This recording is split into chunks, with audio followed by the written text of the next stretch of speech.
amigos, alô amigas, nosso bom dia. Sejam bem-vindos aqui à Toca do Leão, para o nosso cafezinho de todos os domingos de manhã. Ofereço aqui aos amigos o que eu tenho à mesa, aceite o bom grado que você tem aí e passando esses rápidos minutos, tratando de algum assunto, alguma reflexão que nos ajude a entender a vida, o cotidiano, enfim, algum assunto que possa ser relevante, de interesse coletivo. Nosso tema de hoje é: qual o tamanho de Deus? Vamos ao tema.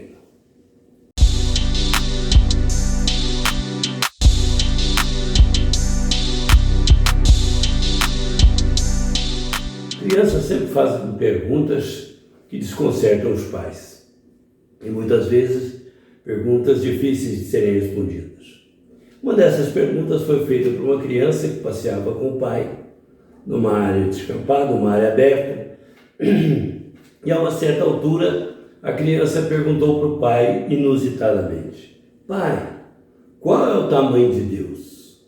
E o pai ficou naquela situação de saia justa, sem saber o que responder. Se logicasse, teologizasse ou filosofasse, criaria embaraço para a criança entender. Se também não desse uma resposta exequível, compreensível, a criança também teria dificuldade de entender. Salvou-lhe a figura de um avião que passava em grande altitude e pequenininho lá nos ares, que inspirou a fazer uma comparação com a criança. E ele disse: filho, o que você está vendo lá em cima? Olha lá. E aí o filho olhou e falou: pai, estou vendo um avião. E ele está passando lá no ar, lá em cima, mas está bem longe. E aí o pai falou: pois é, Deus tem aquele tamanho. E aí o menino falou assim: mas aquele tamanho, pai, ele é tão pequenininho, né? E aí o pai ficou naquela situação, porque a resposta também não foi de todo sábia e nem satisfatória. Foi até uma resposta razoável, mas não completava a compreensão da criança. E aí então ele resolveu levar a criança a um aeroporto. E o aeroporto da cidade, uma grande cidade, o aeroporto tinha pousos e decolagem de grandes aeronaves. Ele se aproximou de uma das maiores, talvez a maior que existia naquele parque de taxiamento, de estacionamento de aeronaves, e ele então disse: o que você está vendo aí, filho? O menino olhou assim, espantado, viu aquele avião gigantesco, enorme, né? Entrando gente, mais gente, mais gente, de outro avião do mesmo porte, saindo gente, mais gente dentro daquele avião, as dezenas, né? Ele então falou assim: pois é, o que é isso aí que você está vendo? Ah, pai, eu estou vendo um avião. Pois é, Deus tem esse tamanho. Ele falou assim: mas espera aí, Deus não era pequeno daquele tamanho? Agora o senhor está dizendo que Deus é enorme, desse tamanho? Ele falou: pois é, meu filho, dependendo da distância que nós estamos de Deus, é o tamanho que Deus tem para cada um de nós. Se nós estivermos muito longe de Deus, Deus terá uma dimensão menor na nossa percepção das coisas. Agora, quanto mais próximo de Deus nós estivermos, maior Deus vai se revelando para todos nós. Claro que não podemos dimensionar, né, Deus nessas medidas humanas e mesmo universais. A verdade é que Deus tem o tamanho que nós demos a Ele. A fé do indivíduo dá a sua configuração, a sua ideia de Deus, uma dimensão maior ou menor. Quanto mais distante, menor for o convívio, ou quanto mais próximo, maior for o convívio dele com o Criador. Todos os dias nós damos de cara com o Criador. Tão logo amanhecemos, tão logo despertemos, nós reencontramos o universo na sua dimensão infinita e logo acreditamos num Deus indimensional, um Deus cujo proporção está na medida da grandeza da nossa fé. Agora, se nós não percebermos essas coisas, levantarmos, despertarmos mecanicamente, sem atinarmos na grandeza da obra de Deus, inclusive da nossa sobrevivência, do nosso despertar, do nosso renascimento após uma noite de sono para a vida objetiva, nós não vamos ver Deus na sua dimensão e Deus não terá uma expressão a ser significativa para cada um de nós. Por isso, a fé de uns com a fé de outros diferem, porque a maneira de encarar a vida, a maneira de encarar a natureza, a maneira de encarar a obra de Deus faz com que cada indivíduo tenha uma ideia de Deus compatível com a sua inteligência, compatível com a sua crença, com aquilo que aprendeu da obra da criação, com aquilo que aprendeu da ideia de Deus, da sua existência, né? Para nós, por exemplo, Deus é soberanamente justo, bom, é tudo em grau supremo. Deus, segundo os espíritos responderam a Allan Kardec na doutrina espírita, é a inteligência suprema, a causa primária de todas as coisas. Imaginemos então que Deus é tudo, Deus está em tudo, e nós podemos encontrar Deus em tudo. Quanto mais a nossa percepção de fé, de religiosidade, de espiritualidade, melhor dizendo, vai se aproximando da sua obra, na qual nós o vemos de uma certa maneira. Quando Jesus conversava com os discípulos pouco antes de partir para a pátria espiritual, ele dizia a Tomé e a Filipe e a outros discípulos que por um pouco tempo eles ainda o teriam com eles, mas logo ele partiria, ia preparar lugar para os discípulos. E aí ele dizia: eu vim para fazer a obra daquele que me enviou, Deus, que é o meu Pai que está nos céus. E aí Filipe entrecorta para dizer para ele: Senhor, mostra-nos Deus, como se fosse possível fazer ali uma ação em que Deus se materializasse à frente deles, né?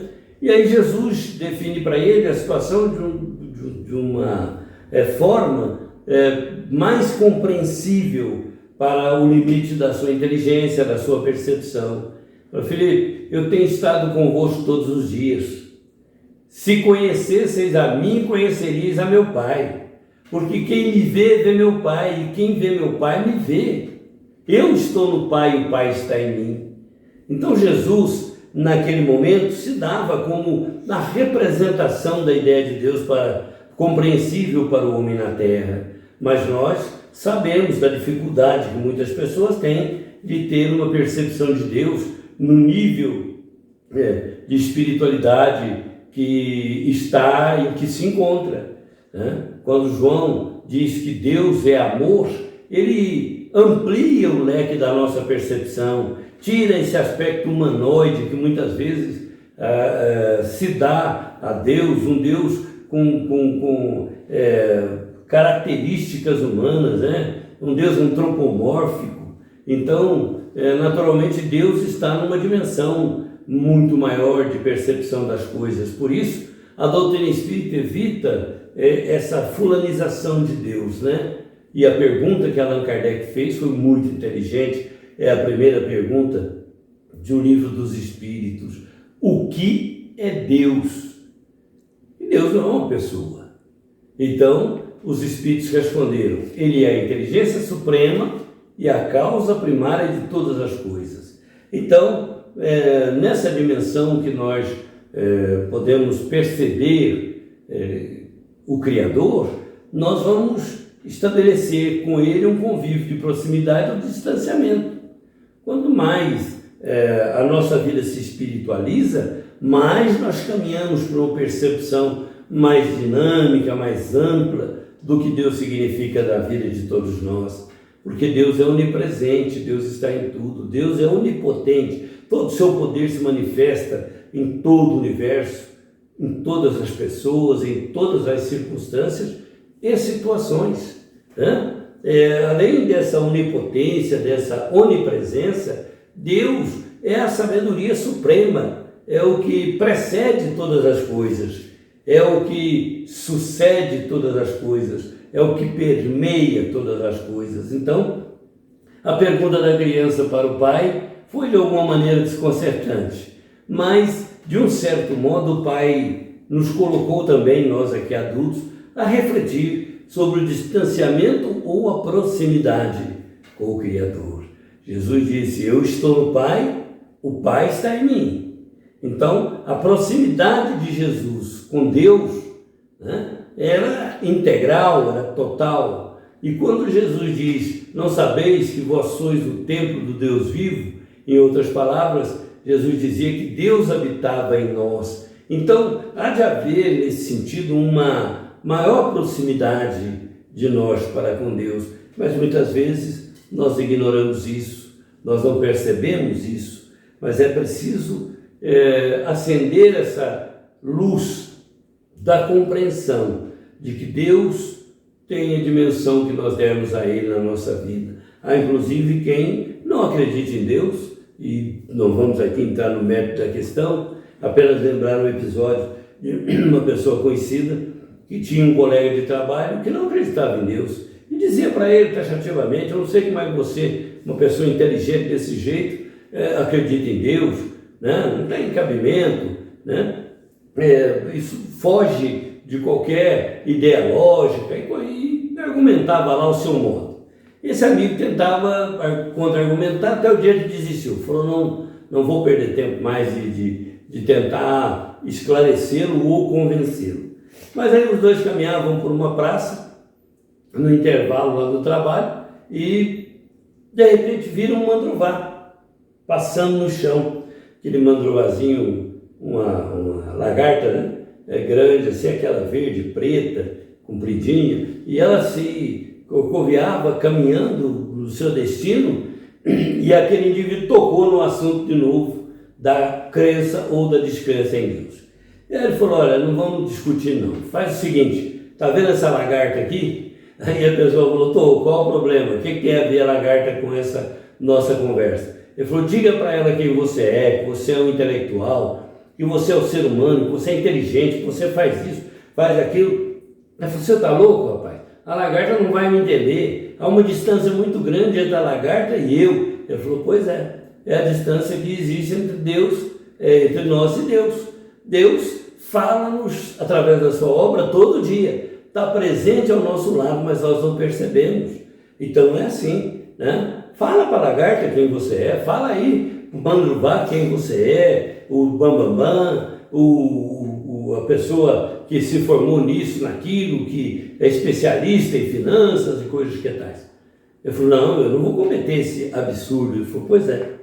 Então, eu também não vou tentar te convencer de que Deus existe, porque Deus está ao nosso lado em todas as suas obras, Deus está em nós e, no entanto, nós não percebemos, temos dificuldade de senti-lo, mas muitos outros o sentem, muitos outros o percebem e naturalmente as suas vidas ganham uma qualidade espiritual mais profunda, mais elevada. Naturalmente, a presença de Deus na nossa vida e a proximidade nossa com Deus, porque não há distância de Deus para nós. Deus está em nós, já disse Jesus.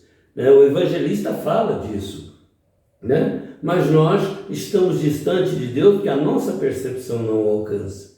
Então, aquele indivíduo, a partir daquele dia, já segundo essa pessoa, não entrou mais nesse assunto, mudou de hábitos, mudou de percepção e passou a tomar um outro rumo intelectual e filosófico na vida. Foi se interessar por essa questão mais profunda. Por isso, nas nossas horas de dificuldade, as nossas lutas do dia a dia, quanto mais ligados a Deus, quanto mais próximos do Criador, quanto mais buscarmos o Criador, seja na hora difícil, seja na hora boa, seja na hora da alegria ou na hora da tristeza, no momento de desafio ou na hora em que a vida nos der uma oportunidade, sobretudo ao despertarmos, ao adormecermos, ante qualquer empreitada da vida, busquemos o Criador, porque Ele está tão próximo de nós que basta o pequeno esforço da oração para chegarmos até Ele. É uma ligação instantânea e nós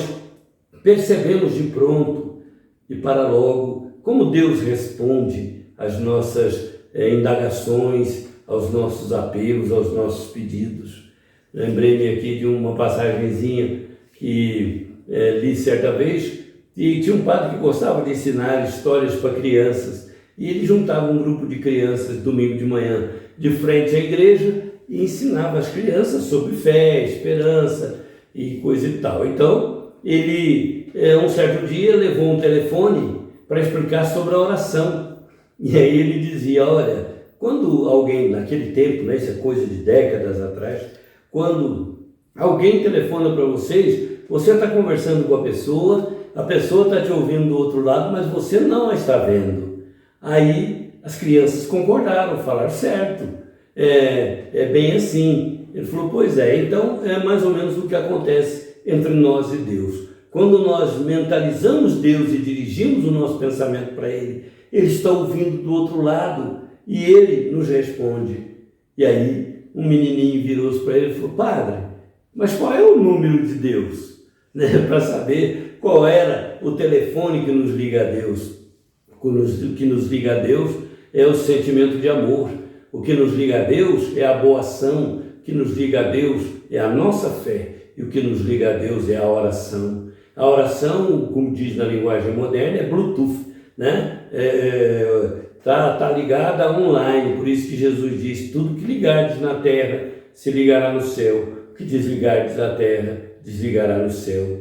Tudo o que pedirdes a meu Pai, crendo, recebereis, porque Deus ouve as nossas orações e nos responde no silêncio da nossa alma. A voz de Deus não é uma voz humana, audível, perceptível, como nós a temos na interlocução de duas criaturas, mas nós temos a voz de Deus dentro da nossa consciência, no íntimo do nosso coração, falando-nos que os problemas são passageiros e as soluções estão a caminho. A prece não tem prazo de validade. Você ora hoje, a solução pode não vir amanhã, mas um dia, no momento aprazado, Deus responde a todas as nossas orações, porque todas as orações são ouvidas. Então, aquela criança perguntou para o pai, qual é o tamanho de Deus? E ele teve que simbolizar num avião distante, pequeno, quase infinitesimal, lá no plano do espaço, e depois teve que mostrar o mesmo avião aqui em terra, no seu tamanho, na sua dimensão gigante, para que a criança compreendesse. E quanto mais longe, talvez menor seja a percepção, mas quanto mais perto, maior Deus vai se tornando na nossa fé, como se torna na nossa esperança, como se torna na nossa vida. Que Deus esteja na vida de todos que nos ouvem nessa manhã de domingo. Obrigado pela companhia. Deem o seu like se acharem que valeu a pena. Compartilhem, se inscrevam, acionem os sininhos e estejam conosco no nosso próximo encontro. No episódio de hoje, falamos da indagação infantil, Pai, qual o tamanho de Deus? E da nossa percepção de adulto de que Deus tem o tamanho que a nossa fé lhe der. Que a sua fé seja indimensional, que a nossa fé seja do tamanho do universo, para termos pelo menos uma ideia de que o amor de Deus não tem limites, como Deus não pode ser limitado. Muita paz, Deus nos abençoe. Tenha um domingo muito feliz. Muito obrigado. Deus nos guarde.